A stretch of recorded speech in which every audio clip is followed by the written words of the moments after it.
I'm so glad that you're here with us today as we kick off and really wrap up, our series and conversation around the story and the life of Jonah. If you're new with us, we've been spending the last couple of weeks, this is the fourth week, looking at the life of a historical figure by the name of Jonah and his interaction with a city called Nineveh, this historic city that is a capital center of the powerful, ruthless Assyrian Empire. And it's really this intersection of incredible history, incredible power, and God's story all mixed up together. And it's really been a beautiful, beautiful time. And today, as we wrap up that series, really what we're going to find in chapter 4, if you're looking for where we are, we'll be in chapter 4.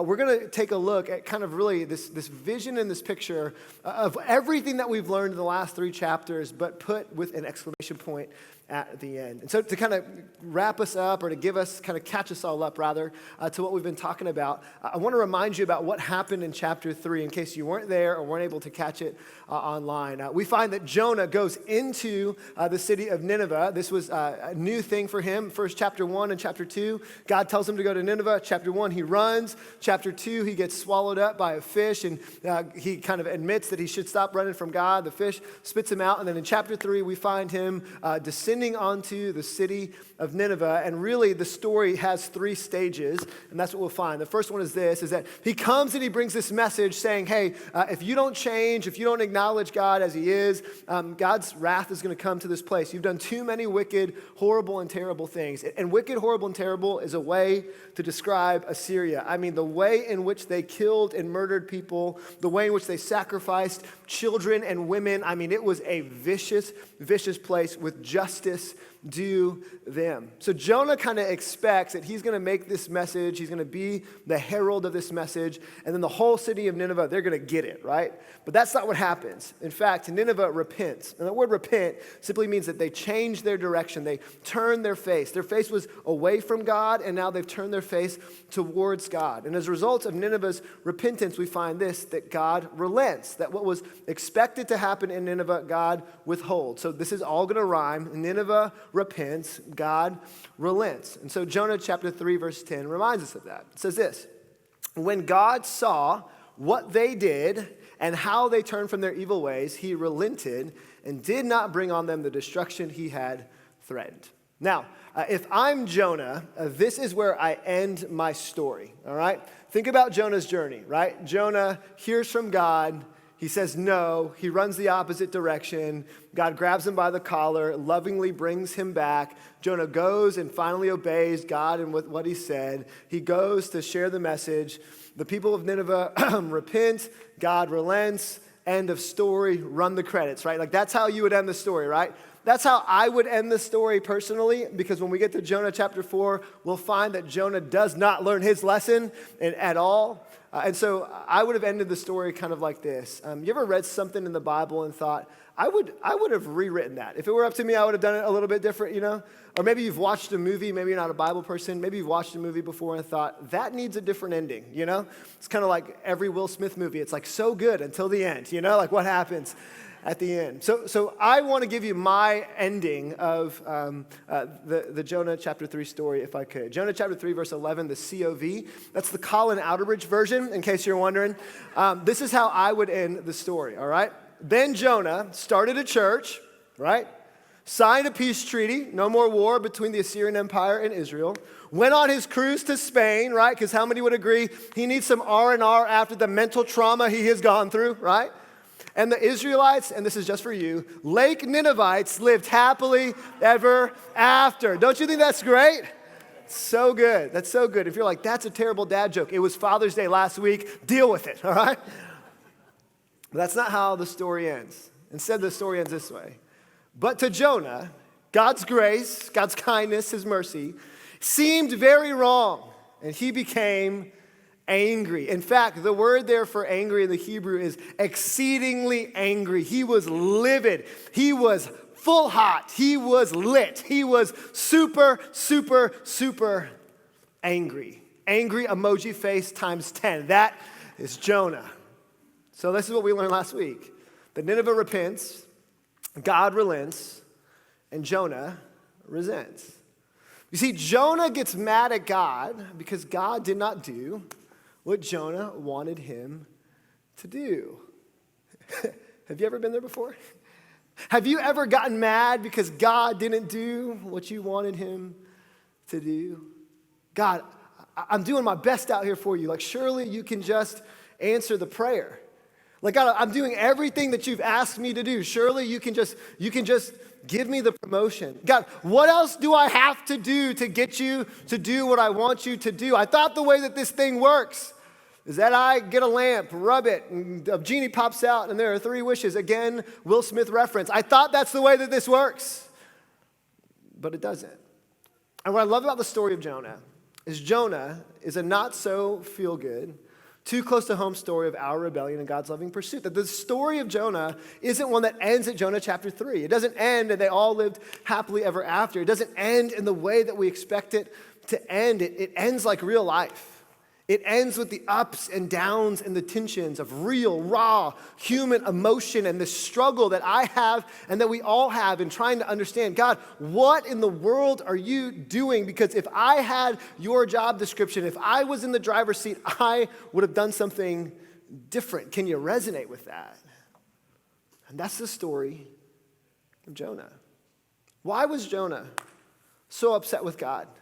Why is it that he walks into the city thinking that he's going to experience a death sentence? Thinking that if he goes into this place, they're going to kill him like they've killed every other Israelite that they've come across. What is it about Jonah that does not leap with joy at the fact that he's alive and that the people of this city have turned their hearts towards God? Why was he upset? Well, I think there's 2 reasons. The first one is political. It's the reality that if God relents his wrath on Nineveh, that means Nineveh remains powerful. And the last thing that the Israelites need is a powerful Assyrian empire to wage war against them. There's something about Nineveh experiencing God's grace that seems to be bad for Jonah. It's going to come at a cost of his personal comfort and personal security. That's important. Hold on to that because we'll get back to that in just a moment. But here's the second reason. The second reason why Jonah is upset is one that I think you and I could resonate with if we are willing to own our stuff. If we're willing to do a little bit of examination of our own heart and realize that there's a little bit of Jonah in all of us. And it's this word that as I say it, you will have one of 2 reactions. You'll either say, yeah, I understand that I am that way, or you'll say, no, I'm not that way at all. And to those of you that have that reaction, I'm not that way at all, I'm going to submit to you that the reason why you feel that way is because you are that way. Why was Jonah so upset with God? Because of pride. Pride. See, pride is an inaccurate view of myself and or God. Pride is my default. Last week we talked about this reality that humility is not a disposition, it is a decision. Humility is not a disposition, it is a direction we choose to go with our life. That I don't naturally become humble, I instead am naturally in a position of pride. I naturally have a distorted view of who God is. I don't recognize how powerful he is or how good he is or how kind he is. Or I have a distorted view of myself. I think I'm better than I am, or for some of us, I think that we're worse than we are. And I want you to know that pride is both. Pride is thinking too highly of yourself, but pride is also not thinking about yourself the way that God sees you and the way that God values you and the way that God believes in you. And Jonah, what we'll see in this story, he's just dealing with pride. So some of us admit that. Some of us would say, yeah, I would agree. I'm a prideful person. And others of us would say, I'm not prideful. I'm humble. And if you think you're humble, you're prideful. Like, that's the way it works. There's this old country church story of a man who he won the award for being the most humble man at church, and they gave him a little necklace, a little medallion as a result. And then they had to take it away from him because he wore it to church the next Sunday, you know? That's the way that pride and humility works. And today, as we kind of wrap up this series, I think that Jonah chapter 4, in 2 phases, gives us the full picture of what the story's all about, and in so many ways, if we embrace it and own it as our truth, will change our lives and change the lives of the people around us. One of these statements has to do with us, and one of them has to do with God. So here's the first one, okay? It's this, is that we are more prideful than we think we are. In fact, would you turn to somebody and just say that? Say, you're more prideful. Go ahead and say that. Say to somebody, than you think you are. That's good. Good job. Good job. And if you didn't, and if you found like a degree of joy in saying that, it's because you're more prideful than you think you are, all right? We are more prideful than we think we are. Look at Jonah chapter 4, verse 1. Jonah chapter 4, verse 1. But to Jonah, this grace, this kindness of God seemed very wrong, and he became angry, exceedingly angry. So he prayed to the Lord, isn't this what I said, Lord, when I was still at home? That is why I tried to forestall by fleeing to Tarshish. Basically, God, I knew this was going to happen. That's why I was disobedient in the first place. He goes on and says in verse 2, I knew that you are a gracious and compassionate God. He's not happy about this right now. Slow to anger and abounding in love. God relents from sending calamity. Just a really interesting aside here. In Exodus chapter 34, verse 7, God presents himself to Moses, really for one of the first times, and he self-describes himself, and he says that I am Yahweh, gracious and compassionate, slow to anger, and abounding in love. So Jonah is throwing a Bible verse back at God, but he self-selects the Bible verse. Because at the end of the verse, it talks about the fact that God will let no evil deed go unpunished. But Jonah's not hearing that today. He's taking the part of the verse that fits his narrative, which we'll talk about in just a moment. And then he goes on and says this in verse 3. If this is not the most extra drama queen thing in the Bible, I don't know what it is. Now, Lord, take away my life, for it is better for me to die than to live. It's like some of you when your parents take away your cell phone, right? Verse 4. But the Lord replied, is it right for you to be angry? Jonah had gone out and sat down at a place east of the city. There he made himself a shelter, sat in its shade, and waited to see what would happen to the city. There's this beautiful artistic rendering, and by beautiful I mean gory, artistic rendering of what one French painter kind of envisioned Jonah's hope. This is what Jonah hoped would happen to Nineveh, that there would be a significant pain and all of the things that the Assyrian Empire had done to others would be done back to them. That was the goal. And in the first couple of verses here in the story, we find Jonah exhibiting the fruit of his pride, the fruit of his inaccurate view of God and who God is, the fruit of his inaccurate view of himself and his inaccurate view of the Ninevites. And I think what's so cool is that if we look back at these verses, there's something very practical and helpful that all of us can glean that will help us on this journey of pursuing humility instead of living in our default of pride. I call it the Pride Guide. 3 questions that we need to be asking as we kind of navigate our life and our relationships and wonder if we're relating to people the way that Jonah related to Nineveh and the way that Jonah related to God. The first one is this. Am I resenting God's mercy? Now here's what I'm saying. Not resenting God's mercy in your life, because let's be honest, how many of us would agree it is really easy to say, thank you, God, for your forgiveness, right? Like I cut somebody off in traffic and I say, God's grace abounds, right? Somebody else cuts me off. I was trying to park at the outlets yesterday. Y'all ever gone to the outlets, right? Don't go, all right? Amazon is worth it, all right? Pretty sure like I took 7 steps away from Jesus yesterday trying to find a parking spot. Am I resenting God's mercy? Meaning, when I see somebody get what I wanted, do I get mad at God because they got it and I didn't? When I see somebody get the promotion, even though they're a jerk at work, do I find myself saying, Lord, hast thou forsaken me? In my family and in my relationships with my coworkers or with my roommates or maybe with even my spouse, when I see grace apportioned on their life or kindness happening or flourishing happening in their life, do I look at God and say, well, what about me? Why are they getting that? Why do they get the house that I want? Why do they have the cute kids that I want? Why is her husband so much better than mine? Don't look at your husband. Every time we do that, we should see that as a red flag. That's a symptom of pride, an inaccurate view of myself or God. Here's the second one.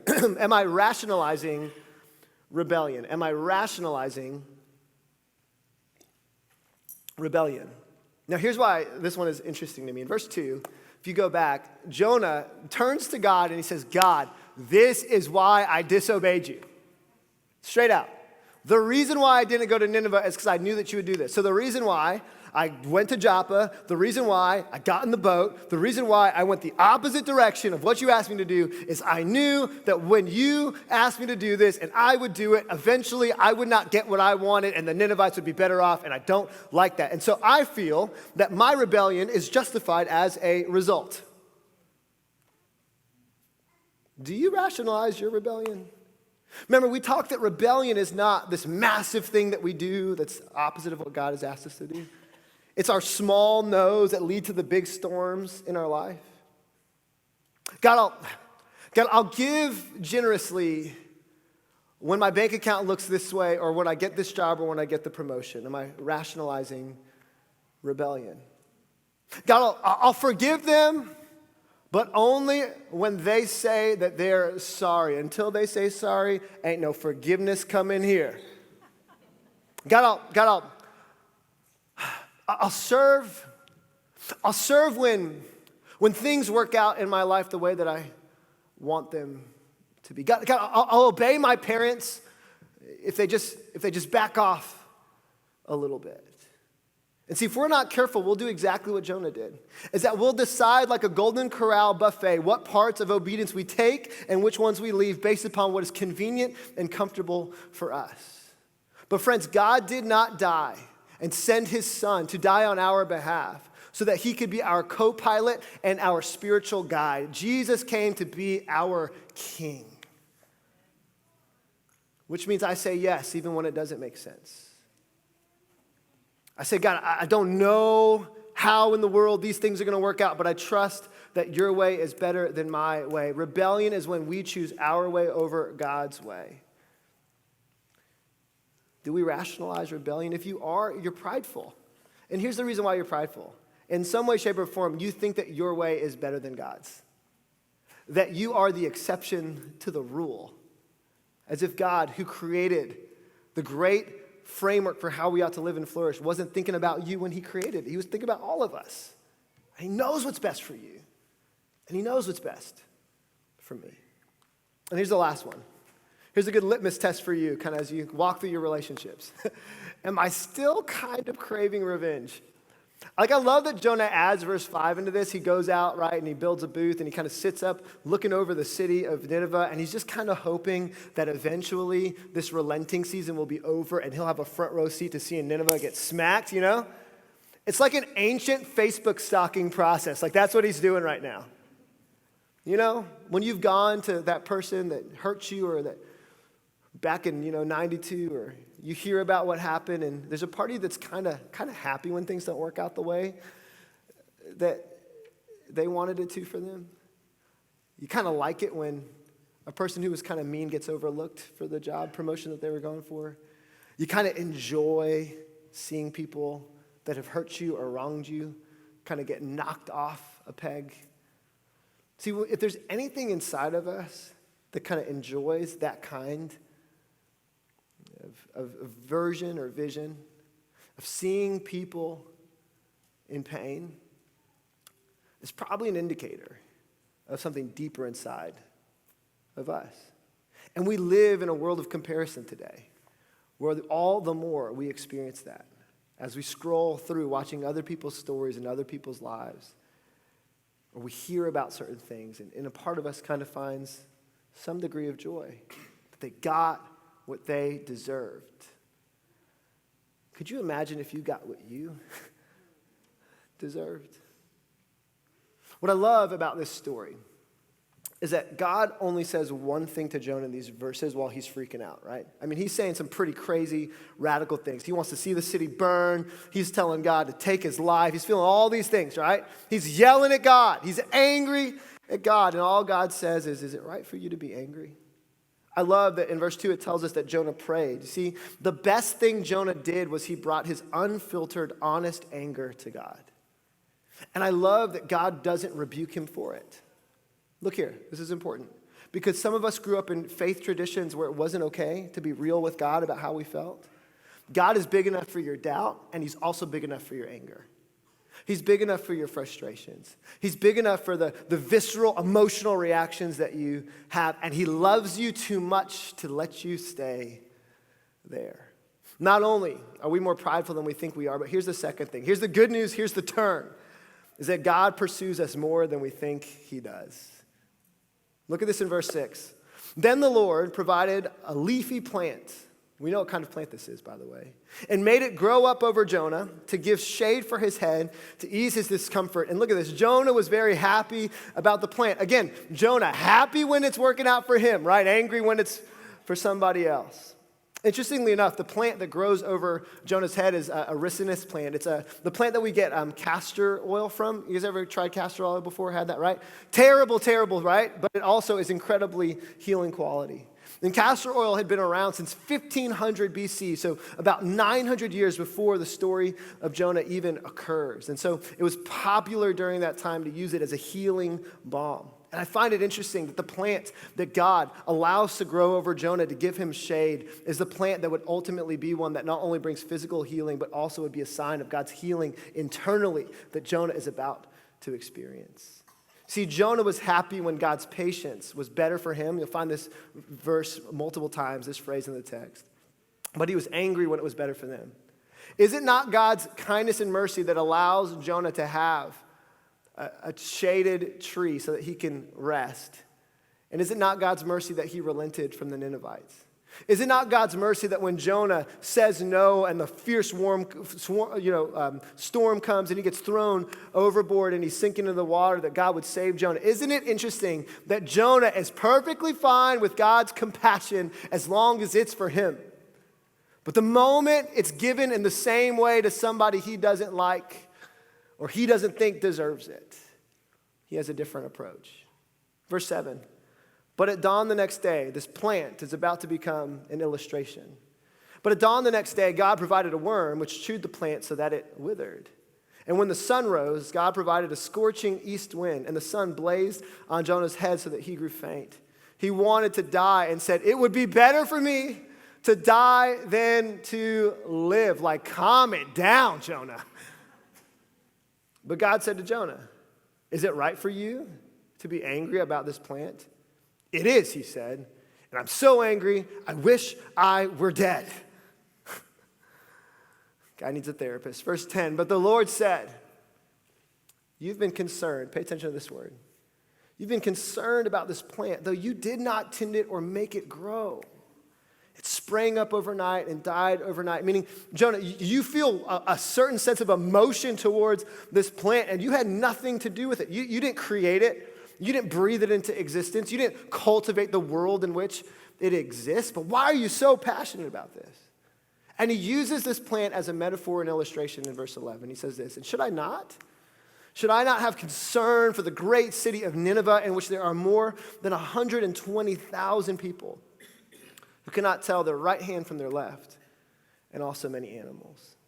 You see, this word concern, when we read it in the scriptures, it has a certain meaning for us. But when you get underneath it and you look at what the Hebrew word is, the Hebrew word kus, you'll find that the word concern is limited in the depth of expression. Because the word kus here means to grieve or weep. It would be the kind of word that would be used to describe a mother who's found out that her son that went to war has died in battle. Or that a friend or a family member has been lost to disease or sickness. It's the word that is used to describe the deepest kind of pain and emotion that one can feel. And that's how Jonah feels about this plant. But that's how God feels about the Ninevites. Isn't that incredible? I love how Tim Keller puts it. He says, for God to apply this word to himself, the word kus is radical. This is the language of attachment, meaning God is somehow connected to the hearts and to the souls of even the evil Assyrian Empire. God weeps over the evil and the lostness of Nineveh. That God weeps over the brokenness of families in our community. God weeps over the proliferation of evil in our world. God weeps and he mourns the the lost hearts and souls and broken relationships of people that are trying to figure out their spiritual journey. God is not apathetic. God is not ambivalent to the pain and the emotion of the world. God is not apathetic to your pain and what you feel as well. He's right there in it with you, and he feels every ounce of it.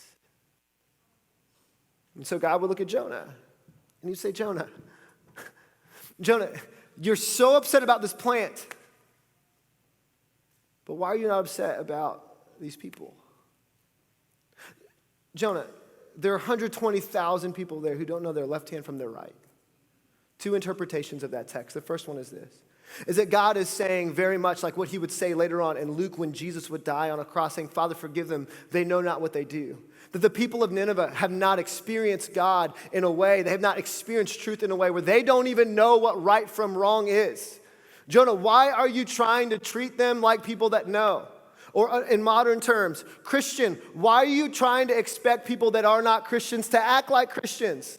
Or vote like Christians? Or talk like Christians? Or think like Christians? Where did you get off thinking that the world works the way you want it to work because you know what you know? Or maybe it's the second interpretation, that there are 120,000 children. Left from right was a phrase often used to describe a child. And maybe God's saying, there's 120,000 kids down there. Kids that don't know better.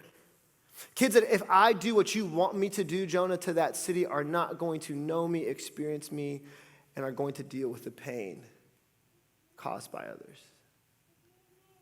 Jonah, why do you care so much about this plant that keeps you comfortable, but you don't care about those people who need to know me? Why are you happy receiving grace for yourself, but unwilling to extend grace to those? Yeah, I know they hurt you, but Jonah, my grace is the same for everybody, everywhere, no matter what. In a lot of ways, this is the question that God is asking Jonah. And I think it's the question God asks you and he asks me. Do you care about what God cares about? Like, are you prioritizing what God prioritizes? Like, is the person who makes your sandwich at Publix a person who makes the sandwich at Publix, or is he a person loved by God? And is the person who takes forever to process what you need to process at the DMV, God save the DMV, right? Are they a person loved by God? Or are they just an object of your convenience? So I hate to confess this, but I've been recognizing in my own life that sometimes I don't care about what God cares about. That I'm not prioritizing what God prioritizes, and it's in the pettiest ways. My neighbor, he doesn't go to our church yet, has been constantly mowing into my yard.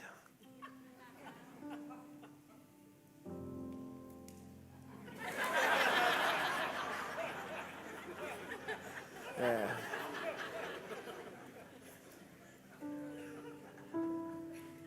That was the end of the story right there, actually. Yeah, he constantly mows into my yard. And so this week, I keep telling Stacy, like over and over again, like we gotta nip this in the bud. Like, this is my property line. Don't be playing this little game trying to get more. I know there's some weird law that you can utilize to try and get around it. You're not getting my parcel of land, all right? Land in Orlando is small enough. I need it, right? So I did this super petty thing this week where I took out my phone and I put it on the camera video piece, and I video recorded myself walking along where his yard was mowed and where mine was still high, you know? And I was showing the line, and I was verbalizing in the video, documenting evidence saying, let the record show this yard belongs to me, Collin Outerbridge. This is where our sprinklers go, right? Like, I'm like getting ready. And I'm like, I was thinking about this, like, while we, go on vacation, if sometime this guy decides to plant trees, like, I will take him to court. Like, that's what I'm thinking. All right. So this morning, I get up, and I'm kind of thinking about the message and all that kind of stuff. And still kind of hot from, the lawn mowing debacle of 2019. And God just like hits me like a ton of bricks. And he's like, Collin, I know you're upset about this yard, but do you care about him? Like, when's the last time you just invited him over for a drink? Or when you guys had a family barbecue, you thought about bringing over an invitation or just bringing him some baked goods. When's the last time you just stopped? Like, as you saw his car pull out, you prayed a blessing over him without him knowing and said, God, I hope he has a great day. Oh, and it hit me like a ton of bricks, like how petty I am. How I can so quickly forget that every single person I come into contact with is a beloved creation of God, an image bearer of the Creator himself. That I can go to the Grand Canyon and look at its awe and majesty, and that pales in comparison to what God says is the epitome of beauty, which is every person that lives, every child that walks this planet, every individual, down to the one who hates him the most. There is pursuit and compassion and kindness in the heart of God for that person. I was challenged, man, do I care about what God cares about? Or do I care about what God cares about when it's convenient for me to care about it? Maybe another way to phrase this question is, will your life be about what is better for me? Like Jonah said, it's better for me, it's better for me, it's better for me, only to find that that led to death, his desire of death. Because look here, when life is about you, it leads to death. Death of your soul, death of relationships, death of connection, death of your marriage. Or will I live a life that is best for them? Whoever your them is, your coworkers, your roommates, your ex-wife, your ex-husband, your kids, your neighbors. What will your life be about? And at what point will the center point of everything move from you to your Heavenly Father? We've talked about this now for 4 weeks. And at some point, the rubber hits the road and we've got to do something with what we know. So let me ask you these questions today and talk about them in your community group. Talk about them over lunch. Talk about them with a friend. But what will you do?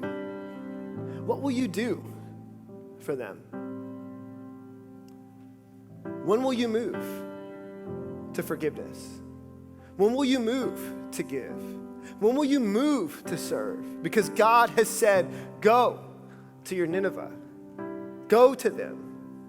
When will you do it? Like, what will it take for you to realize that the God of the universe has a better plan for your life than yours? And it's best to trust him even when you can't see it. Where will you go? Some of us have been sitting behind and making up excuses, and it's time to go. It's time to go make a difference. It's time to go rebuild that relationship. It's time to go make that phone call and say that you're sorry. Where has your pride and lack of forgiveness gotten you? And who will you serve? Who will your life be about? It'll either be about you or it'll be about God. And one leads to joy and fullness and adventure. If your faith is boring, it's not because God is boring. It's because you haven't said yes to what he's asked you to do.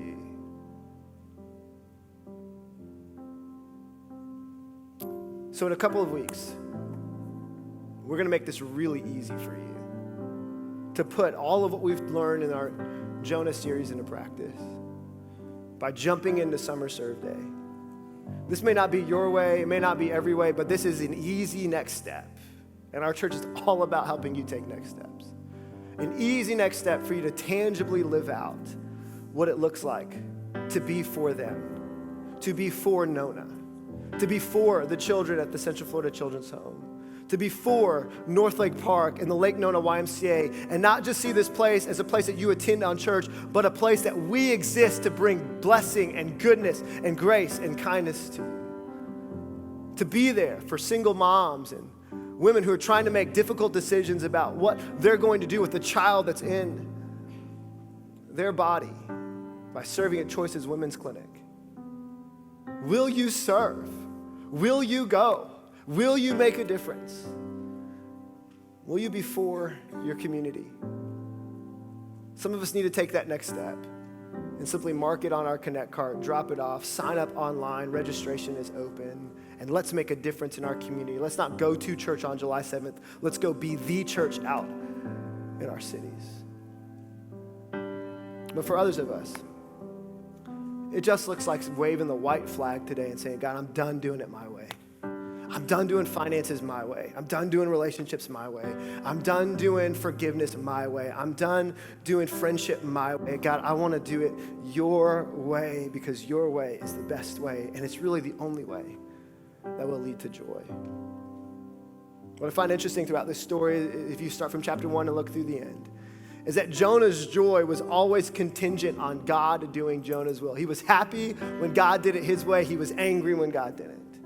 But the gospel, this thing we call the good news, the big message of why we gather, who Jesus is and what he's done is this, is that Jesus' joy was contingent on God doing God's will. It wasn't about him getting what he wanted all the time. It was about God doing what he needed to do and Jesus saying, I'm here, no matter what.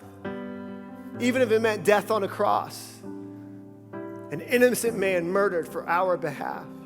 In fact, Jesus would say this in Luke 22:42. He would say this, and what if this was our prayer? Knowing what was going to happen to him, he said, Father, if you're willing, God, would you take this cup from me? Would you do it my way? Yet not my will, but yours be done. God, I want it to go the way I want it to go, but if your way is the best way, I trust it. That was Jesus' prayer for you. And that's why you have salvation. And that's why eternity is your home. And that's why you can know that you're loved by God. Because when the rubber hit the road, Jesus did it. Jesus did it God's way. In fact, as we reflect on this series, I want to end it by us thinking about what it meant for Jesus to do what he did. Close your eyes. Reflect on these words written in Isaiah chapter 53 that capture for you, oh my gosh, capture for us, what was it that was God's will for Jesus? And what is the inheritance that you now have as a result? And friends, let this inspire you to live a life of redemptive trust.